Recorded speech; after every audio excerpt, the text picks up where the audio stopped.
జై హో బీసీ కార్యక్రమానికి సభకి విచ్చేసిన బీసీ సోదరులందరికీ, వేదిక పైన ఉన్న జనసేన నాయకులకి, తెలుగుదేశం నాయకులకి, తెలుగుదేశం పార్టీ జాతీయ అధ్యక్షులు శ్రీ నారా చంద్రబాబు నాయుడు గారికి, యువగళం నేత శ్రీ లోకేష్ గారికి, తెలుగుదేశం పార్టీ అధ్యక్షులు అచ్చెం నాయుడు గారికి, వేదిక పైన మహిళా నాయకురాళ్ళందరికీ, తెలుగుదేశం మహిళా నాయకురాళ్ళకి, జనసేన మహిళా నాయకులు ప్రతి ఒక్కరికి పేరు పేరున హృదయపూర్వక నమస్కారం. వైఎస్ జగన్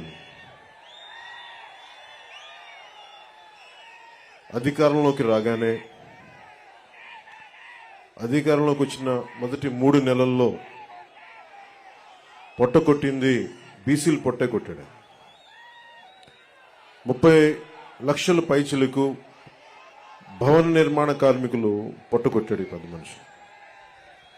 వచ్చి రాగానే ఏలూరులో 2019 ఎన్నిక ఆ రోజున వైసీపీ అండగా ఉంటామని చెప్పి బీసీలు డిక్లరేషన్ ఇచ్చి దాంట్లో ఏ ఒక్కటి కూడా నిలబెట్టుకోకుండా అందరూ నమ్మి, ట్రెడిషనల్ టీడీపీ పార్టీని నమ్మి చాలా మంది వైసీపీకి వెళ్ళడం వల్ల వచ్చి రాగానే ఎవరైతే వెన్నంటే ఉన్నారో వారినే దెబ్బకొట్టాడు.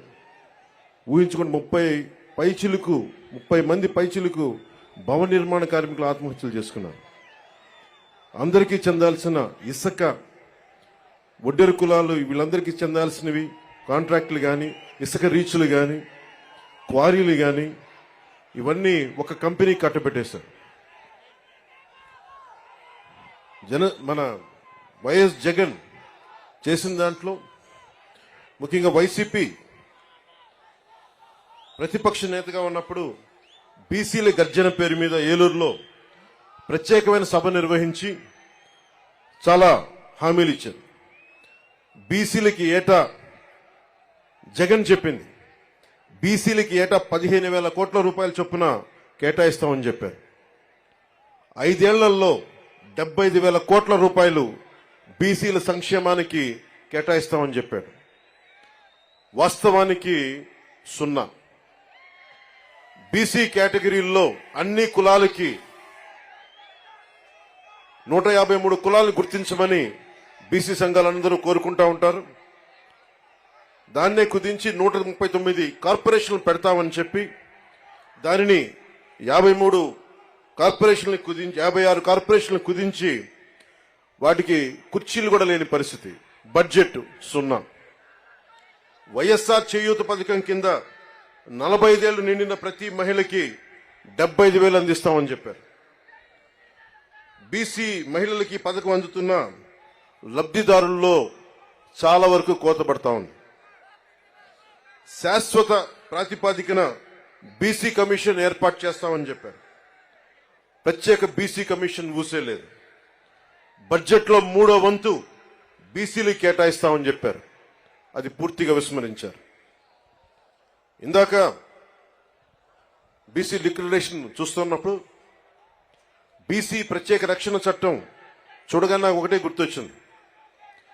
వైసీపీ పాలన వచ్చినప్పటి నుంచి దాదాపు 23 నుంచి 26 వేల మంది బీసీల పైన కేసులు పెట్టారు. 300 మంది బీసీలని చంపేశారు. ఇక అచ్చెన్నాయుడు గారు లాంటి బీసీ నాయకుల మీద ఎలాంటి దాడులు జరిగినాయో, ఇక ఎస్సీల మీద ఎలాంటి దాడులు జరిగినాయో మీ అందరికీ తెలుసు. ముఖ్యంగా ఈరోజు బీసీ సభలో కాబట్టి ప్రత్యేకంగా బీసీ నేను సంఘటనలు చెప్తా ఉన్నాను. ఇందాక సోదరులు లోకేష్ గారు చెప్తున్నట్టుగా గుంటూరు జిల్లాలో జరిగిన సంఘటన, పాపం అమర్నాథ్ గౌడ్ అక్కని ఏడిపిస్తా ఉంటే అడ్డుకున్నందుకు వైసీపీ నాయకులు చెరుకు తోటలోకి తీసుకెళ్లి పెట్రోల్ అంటించి చంపేశారు. చాలా హృదయం కలిచివేస్తుంది. పట్టించుకునే వాళ్ళు లేరు, మాట్లాడేవాళ్ళు లేరు. వైసీపీలో ఉన్న బీసీ నాయకులు కూడా మీరు కూడా ఒకసారి పునరాలోచించుకోవాలి. గుడ్డిగా గనుక వైసీపీ నాయకులు వెనకేసుకొస్తే కులానికి కూడా ద్రోహం చేసిన వాళ్ళు అవుతారు. ఒకసారి ఆలోచించుకోండి. అలాగే 23 నుంచి 26 వేల మంది బీసీ యువత, బీసీ ప్రజల్ని కేసులు పెట్టారు. ఇదివరకు ఎస్సీ పరిరక్షణ చట్టం ఎలా ఉంది, ఎస్సీ ఎస్టీ అట్రాసిటీ యాక్ట్ ఎలా ఉందో, ఈ రోజున వైసీపీ పాలనలో బీసీలకు కూడా ప్రత్యేక రక్షణ చట్టం అవసరమైంది. అది చెప్పగానే మొట్టమొదట బీసీ రక్షణకి చాలా అవసరం అని చెప్పి మనస్ఫూర్తిగా నా మద్దతు తెలిపాను వీటన్నిటికీ. ఈ రోజున జనసేన సంబంధించినంత వరకు బీసీలకి సంబంధించి నేను రామ్ మనోహర్ లోహియా గారి సిద్ధాంతాలకి ఆకర్షితునైన వాడిని. బీసీలకి సాధికారత ఉండాలి, ఇవన్నీ ఆలోచించేవాడిని. బీసీలకి మిగతా కులాలకి ఐక్యత ఉండాలి. కేవలం సంఖ్యాబలం ఉన్న బీసీ కులాలే కాదు, అల్పసంఖ్యాక బలం ఉన్న బీసీ కులాలకు కూడా ఎక్కువ అభివృద్ధి రావాలి. బీసీ కులాలన్నిటికీ ఎంతసేపు యాచించే స్థాయి నుంచి శాసించే స్థాయిలో బీసీ కులాలు ఉండాలి మనస్ఫూర్తిగా ఆకాంక్షించేవాడిని, కోరుకునేవాడిని.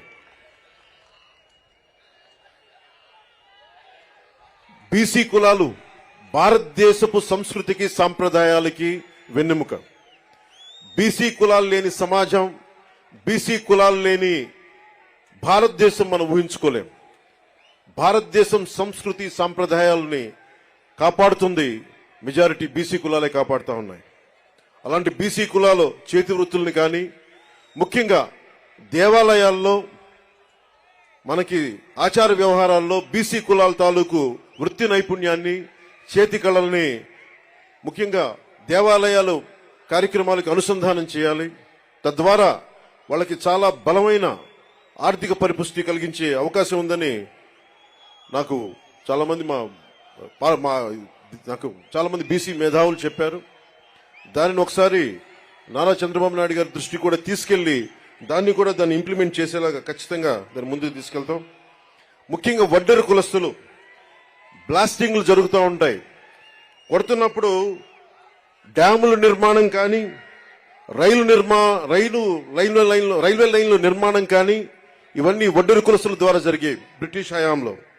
అలాంటి వడ్డెర కులస్తులు ఈ రోజున పాపం బ్లాస్టింగ్ లో దెబ్బలు తింటా ఏ క్వారీలు కొడతారో ఆ క్వారీలకు వాళ్ళకి హక్కు లేకుండా పోయింది.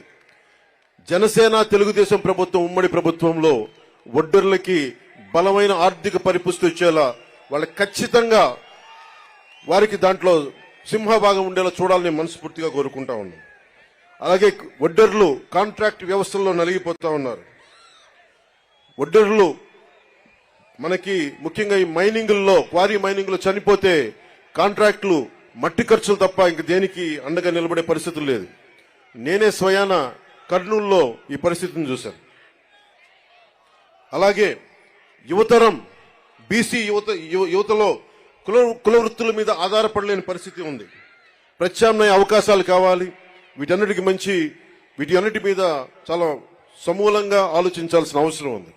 దాన్ని కూడా మేము పరిగణలోకి తీసుకొని ఈ రోజున బీసీ డిక్లరేషన్లు ఇచ్చినవి కాకుండా మీకు ముఖ్యంగా బీసీ యువతకి, మహిళలకి, పెద్దలందరికీ కూడా మీకు ఆర్థిక పరిపుష్టి వచ్చేలాగా, మీరు సంపదకి యాచించకుండా సంపదని సృష్టించేలాగా అలాంటి పథకాలు ఉండాలి. పథకాల కోసం మేము అహిర్నిశలు తెలుగుదేశం నాయకులతో కలిసి కృషి చేస్తాం మనస్ఫూర్తిగా మీకు తెలుపుకుంటా ఉన్నాం. అలాగే ఇంకొకటి పెద్ద సమాజమైన వాడబలిజ, అగ్నికుల క్షత్రియులు, జాలరి, పల్లెకారులు, పల్లెకాపు, గంగపుత్రులు, ముతరాసులు, ఇవన్నీ ఇత్యాది పల్లెకారుల కులాలన్నీ కూడా ప్రత్యేకమైన దృష్టి సారించాలి. దాదాపు 794 కిలోమీటర్ల తీర ప్రాంతం ఉండి ఈ రోజుకి జట్టీలు లేకుండా ఇబ్బంది పడతా ఉన్నారు. ఇప్పుడు గంగవరం పోర్ట్ లాంటిది నిర్మాణానికి పల్లెకారులు, జాలర్లు, మత్స్యకారులు ప్రాణాలు పోయినాయి. తిరిగి వాళ్ళకి ప్రత్యామ్నాయ అవకాశాలు కల్పించడంలో నిజంగా వెనుకబడి ఉన్నాం. తెలుగుదేశం జనసేన ప్రభుత్వం రాగానే అలాంటి మత్స్యకారులందరికీ అండగా ఉంటాం. అలాగే ప్రతి 30 కిలోమీటర్లు కూడా జట్టీలు ఉండాలనేదే నా ఉద్దేశం. దాన్ని కూడా చంద్రబాబు నాయుడు గారి దృష్టికి తీసుకెళ్లి ప్రభుత్వం ఏర్పాటు చేయగానే ఎంత తొందరగా ప్రారంభించాలో, ఎంత త్వరగా జట్టీలు ప్రారంభించాలో కూడా దాని వైపు దృష్టి సారిస్తాం. ముఖ్యంగా మత్స్యకారుల పిల్లల్లో బాల కార్మికులు ఎక్కువైపోయారు, స్కూళ్లు సరిగ్గా లేక.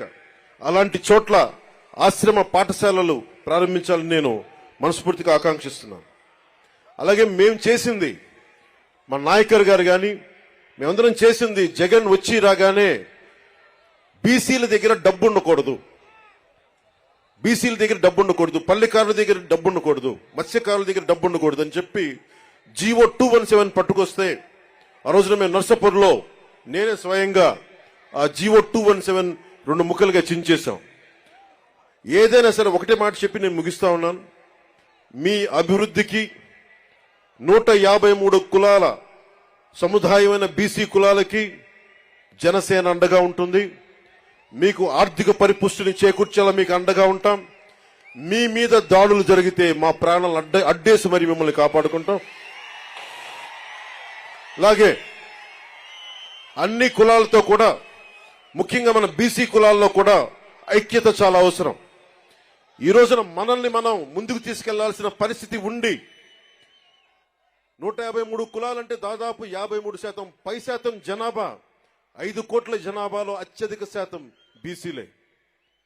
అత్యధిక శాతం ఉండి ఈ రోజున మన ప్రాణరక్షణకి చట్టాలు కల్పించుకునే పరిస్థితిలో ఉన్నామంటే జగన్ గారి నుంచి అది జగన్ గొప్పతనం కాదు, మన అనైక్యత, మన బీసీ కులాల్లో ఉన్న అనైక్యత.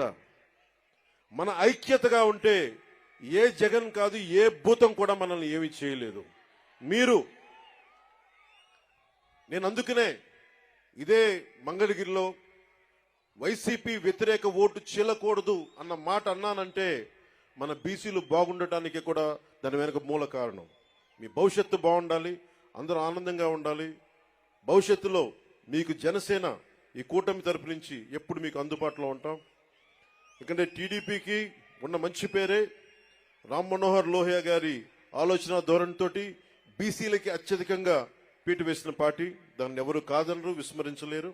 మనస్ఫూర్తిగా వెనకబడ్డ కులాలకి అండగా నిలబడినందుకు రామారావు గారిని ఒక్కసారి స్మరించుకుంటూ, మనస్ఫూర్తిగా మహానుభావుడు, నిజంగా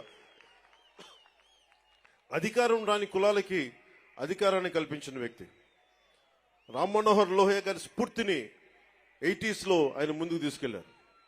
అలాగే ఈ రోజున మనందరిపైన ఉన్న ఇది బాధ్యత కూడా, ఇంకా చాలా కులాలు ఉండిపోయినాయి దూరంగా. జగన్ వచ్చి రాగానే 34% ఉన్న స్థానిక ఎన్నికల్లో 34% బీసీలకు రిజర్వేషన్ ఉంటే దాన్ని 24% తగ్గించారు. 24% తగ్గిస్తే 16,800 మంది బీసీలు స్థానిక నాయకత్వాన్ని కోల్పోయారు. తిరిగి జనసేన తెలుగుదేశం ప్రభుత్వం రాగానే ఇదివరకట్లాగే 34% పునరుద్ధరించాలి. అలాగే బాగా నచ్చింది నాకు ఈ దీంట్లో, తిరిగి కేంద్ర ప్రభుత్వానికి 33% చట్టసభలో రిజర్వేషన్ కల్పిస్తామని చెప్పింది కూడా నాకు మనస్ఫూర్తిగా దానికి ఆనందం అనిపించింది. సో దీనికి ఈ బీసీ డిక్లరేషన్కి మనస్ఫూర్తిగా జనసేన మద్దతు ఉంది. నేను అహిర్నిశలు మీ అభివృద్ధి కోసం కృషి చేస్తానని తెలుసుకుంటూ, తెలుగుదేశం వర్ధిల్లాలి, జనసేన వర్ధిల్లాలి అని మనస్ఫూర్తిగా కోరుకుంటూ, బీసీలు సాధికారత, రాజ్యాధికారం సాధించాలని మనస్ఫూర్తిగా ఆకాంక్షిస్తూ సెలవు తీసుకున్నాను.